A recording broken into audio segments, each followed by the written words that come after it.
આગળ વાત કરીએ નર્મદા જિલ્લામાં ભાજપના ધારાસભ્ય અને સાંસદ વચ્ચે તૂતુ મેમે મનસુખ વસાવા અને ડોક્ટર દર્શનાબેન દેશમુખ આમને સામને આવી ગયા।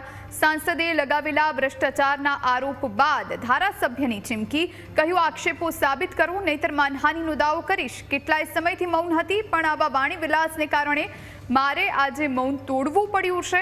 હવે જો મનસુખ વસાવા કંઈ પણ બોલશે તો મારે જવાબ આપવો પડશે।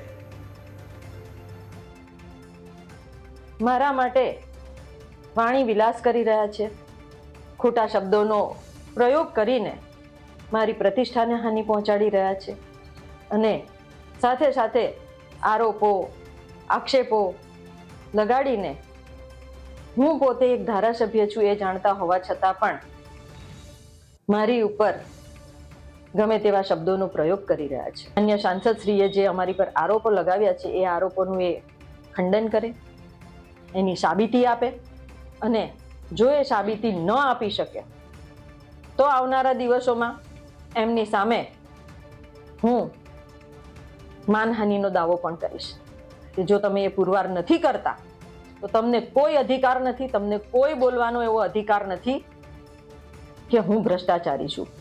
અગર જો તમારી પાસે સાબિતી છે તો લાવો અને મૂકો અને એ સાબિત કરી અને પછી જ તમે અમારા માટે જે બોલવાની તમે બધી તૈયારીઓ કરો છો એ તૈયારીઓ કરો છો ને એના માટેની તમારી પાસે વિગત હોવી જોઈએ।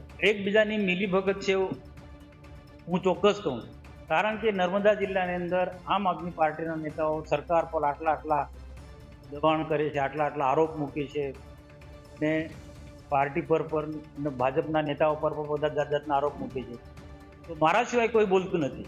એટલે એ જે નથી બોલતા એ લોકો એકબીજા સાથે મળેલા છે, કાર અડેલા છે। અને બીજું કે આટલો મોટો ભ્રષ્ટાચાર થતો હોય તો કોઈને કોઈ ખબર કેમ ના પડે? અને મેં તપાસ કર્યું છે કે આ જે સરકારી જમીનો જે છે આ 1-2 વર્ષને કરોડો રૂપિયા આ લોકોએ બનાવી લીધા છે, એ વાત પણ સાચી છે। એ મેં કેટલાક લોકોને પૂછ્યું